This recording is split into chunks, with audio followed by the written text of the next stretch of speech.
O Catecismo em um ano.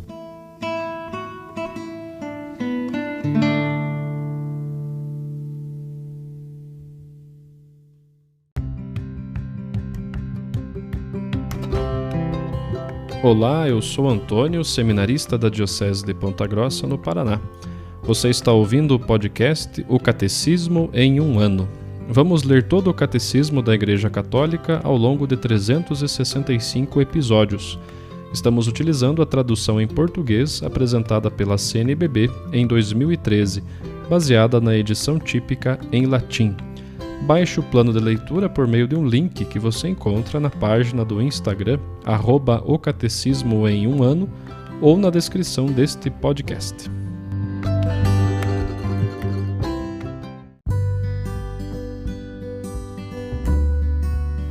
Hoje vamos concluir aquilo que o Catecismo nos fala sobre o nono mandamento. Vamos ler dos números 2520 a 2533.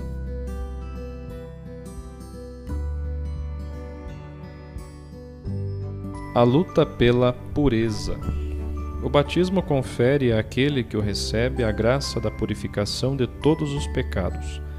Mas o batizado deve continuar a lutar contra a concupiscência da carne e as cobiças desordenadas. Com a graça de Deus alcançará a pureza de coração. Pela virtude e pelo dom da castidade, pois a castidade permite amar com um coração reto e indiviso. Pela pureza de intenção, que consiste em ter em vista o fim verdadeiro do homem. Com uma atitude simples, o batizado procura encontrar e realizar a vontade de Deus em todas as coisas. Pela pureza do olhar, exterior e interior, pela disciplina dos sentimentos e da imaginação, pela recusa de toda complacência nos pensamentos impuros que tendem a desviar do caminho dos mandamentos divinos, cuja vista desperta a paixão dos insensatos, e pela oração. Eu julgava que a continência dependia de minhas próprias forças que eu não conhecia em mim. Eu era tão insensato e não sabia que ninguém pode ser continente, se vós não o concedeis. Sem dúvida, o teríeis concedido a mim, se com gemidos interiores vos ferisse os ouvidos e com firme fé pusesse em vós minhas preocupações. Este é um trecho das Confissões de Santo Agostinho. A pureza exige o pudor. Este é uma parte integrante da temperança. O pudor preserva a intimidade da pessoa, consiste na recusa de mostrar aquilo que deve ficar escondido. Está ordenado à castidade, exprimindo sua delicadeza. Orienta os olhares e os gestos em conformidade com a dignidade das pessoas e de sua união. O pudor protege o mistério das pessoas e de seu amor, convida à paciência e à moderação na relação amorosa. Pede que sejam cumpridas as condições de doação e de compromisso definitivo do homem e da mulher entre si. O pudor é modéstia, inspira o modo de vestir. Mantém o silêncio ou certa reserva quando se entrevê o risco de uma curiosidade doentia. Torna-se discrição. Existe o pudor dos sentimentos, como existe o pudor do corpo. Por exemplo, o pudor se insurge contra a exposição do corpo humano em função de uma curiosidade doentia em certos tipos de publicidade ou contra a insistência de certos meios de comunicação de ir longe demais na revelação de confidências íntimas. O pudor inspira um modo de viver que permite resistir às solicitações da moda e à pressão das ideologias dominantes. As formas revestidas pelo pudor variam de uma cultura e outra. Em toda parte, porém, o pudor permanece como o pressentimento da dignidade espiritual própria do homem. O pudor nasce pelo despertar da consciência do sujeito. Ensinar o pudor a crianças e adolescentes é despertá-los para o respeito à pessoa humana. A pureza cristã requer a purificação do clima social. Exige dos meios de comunicação social uma informação que não ofenda o respeito e a modéstia. A pureza do coração liberta a pessoa do erotismo tão difuso e a afasta dos espetáculos que favorecem a curiosidade doentia e a imaginação indecorosa. O que se costuma chamar permissividade dos costumes apoia-se numa concepção errônea da liberdade humana. Para se edificar a liberdade, tem necessidade de se deixar educar previamente pela lei moral. Convém exigir dos responsáveis pela educação que deem à juventude um ensino que respeite a verdade, as qualidades do coração e a dignidade moral e espiritual do homem. A Boa Nova de Cristo restaura constantemente a vida e a cultura do homem decaído, combate e remove os erros e os males decorrentes da sempre ameaçadora sedução do pecado, purifica e eleva incessantemente os costumes dos povos. Com as riquezas do alto, ela fecunda, como que por dentro, as qualidades do espírito e os dotes de cada povo e de cada idade, os fortifica, os aperfeiçoa, os restaura em Cristo. É uma parte da Gaudium et Spes. Portanto, resumindo o 9º mandamento, todo aquele que olhar para uma mulher com o desejo de possuí-la já cometeu adultério com ela em seu coração. O 9º mandamento adverte contra a cobiça ou concupiscência carnal. A luta contra a cobiça carnal passa pela purificação do coração e pela prática da temperança. A pureza do coração nos permitirá ver a Deus e, desde já, nos permite ver todas as coisas segundo Deus. A purificação do coração exige a oração, a prática da castidade, a pureza da intenção e do olhar. A pureza do coração exige o pudor, que é paciência, modéstia e discrição. O pudor preserva a intimidade da pessoa.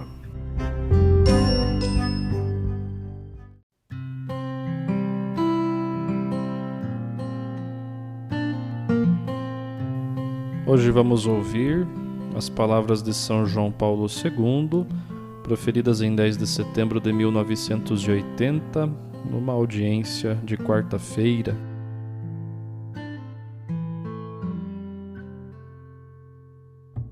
Refletimos nas seguintes palavras de Jesus tiradas do Sermão da Montanha.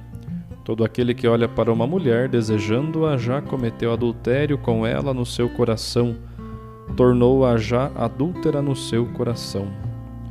Cristo pronuncia esta frase diante dos ouvintes que, baseados nos livros do Antigo Testamento, estavam, em certo sentido, preparados para compreender o significado do olhar que nasce da concupiscência. Eis, por exemplo, outra passagem em que o autor bíblico analisa o estado de alma do homem dominado pela concupiscência da carne.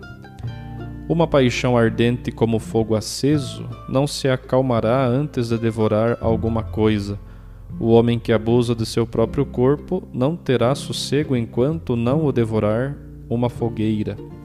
Para o homem impuro, todo o pão é apetitoso, e não se cansará de pecar até a morte. O homem que desonra o seu leito conjugal diz no seu coração: quem me vê? As trevas cercam-me, as paredes escondem-me, ninguém me vê. E a quem temerei? O Altíssimo não se lembrará dos meus pecados. Não considera que os olhos de Deus veem todas as coisas, que um semelhante temor humano afasta de ti, afasta de si o temor de Deus. Só teme os olhos dos homens. E não sabe que os olhos do Senhor são muito mais luminosos que o sol. Veem todos os caminhos dos homens e penetram as profundezas do abismo e os corações dos mesmos homens, até os mais íntimos recônditos. Assim também perecerá toda a mulher que deixar o seu marido e lhe der como herdeiro um filho adulterino. Este é o capítulo 23 da Sirácida, versículos 17 a 22. Não faltam análogas descrições na literatura mundial. Certamente, muitas destas distinguem-se por mais penetrante perspicácia de análise psicológica e por mais intensa sugestividade e força expressiva. Todavia, a descrição bíblica da Cirácida compreende alguns elementos que podem ser considerados clássicos na análise da concupiscência carnal. Elemento do gênero é, por exemplo, a comparação entre a concupiscência da carne e o fogo. Este ardendo no homem, invade-lhe os sentidos, excita o corpo, arrasta os sentimentos e, em certo sentido, apodera-se do coração.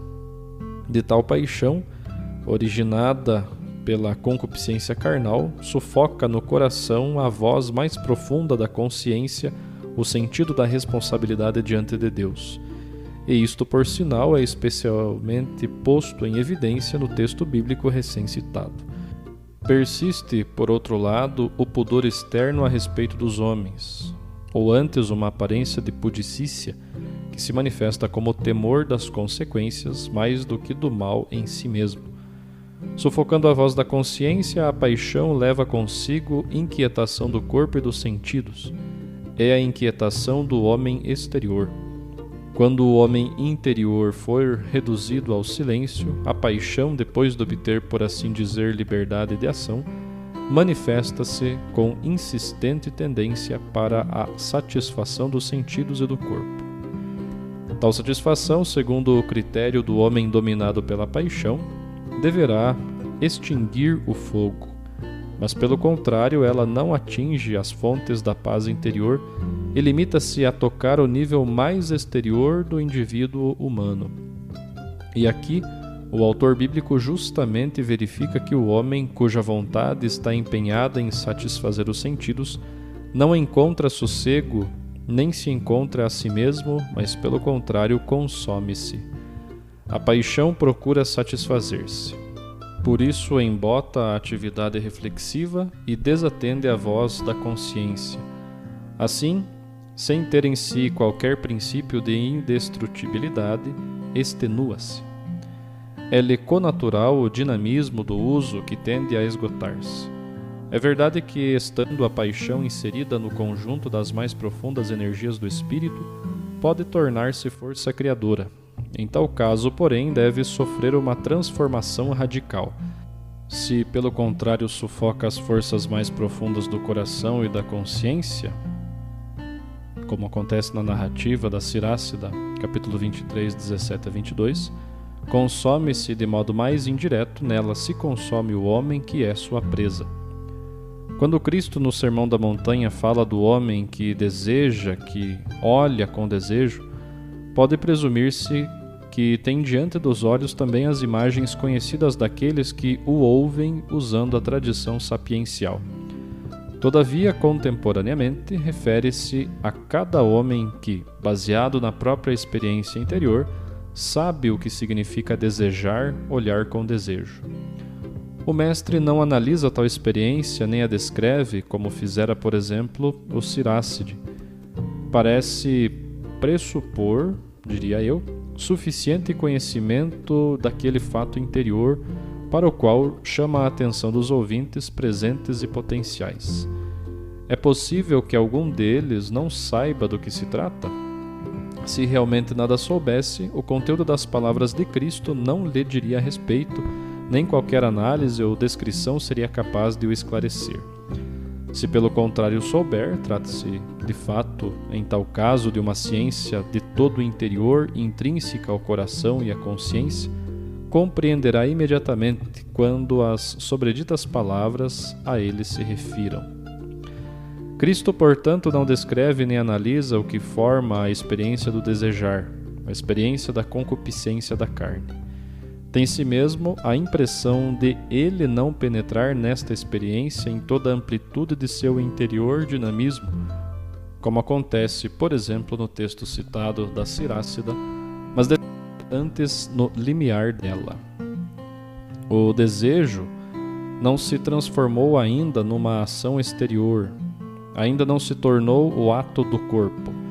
É até agora o ato interior do coração, exprime-se no olhar, no modo de olhar para a mulher. Todavia já deixa entender, desvela o seu conteúdo e sua qualidade essenciais. É necessário fazermos agora tal análise. O olhar exprime o que está no coração. O olhar exprime, diria eu, o homem completo. Se em geral se admite que o homem opera em conformidade com o que é, operare sequitur esse, Cristo, neste caso, quer pôr em evidência que o homem olha conformemente aquilo que é.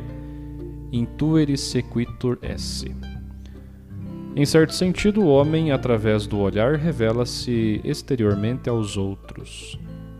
Sobretudo, revela o que percebe no interior. Já no olhar, no modo como se olha, é possível reconhecer plenamente o que é a concupiscência. Procuremos explicá-lo.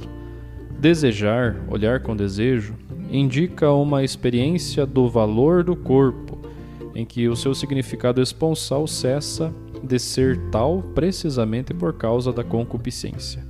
Cessa também o seu significado procriativo, de que falamos nas nossas precedentes considerações. Este, quando diz respeito à união conjugal do homem e da mulher, está radicado no significado esponsal do corpo e quase organicamente dele deriva.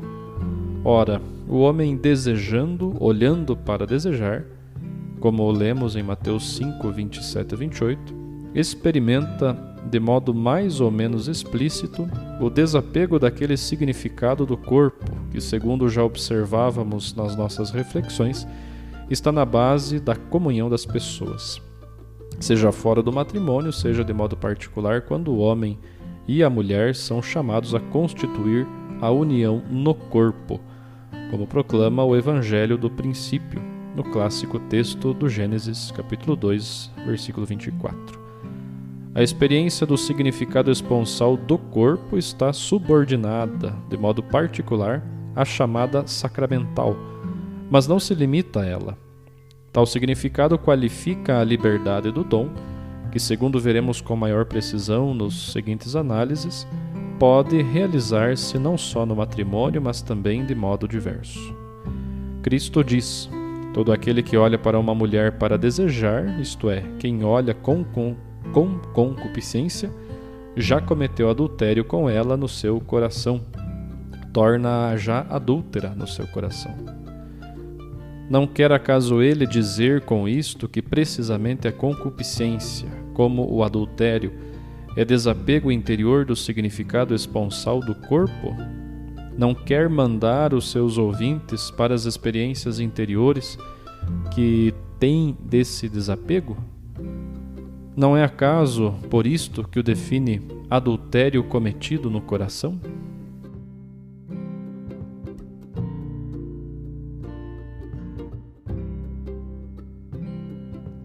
Os textos dos discursos papais encontram-se na íntegra no site da Santa Sé, vatican.va.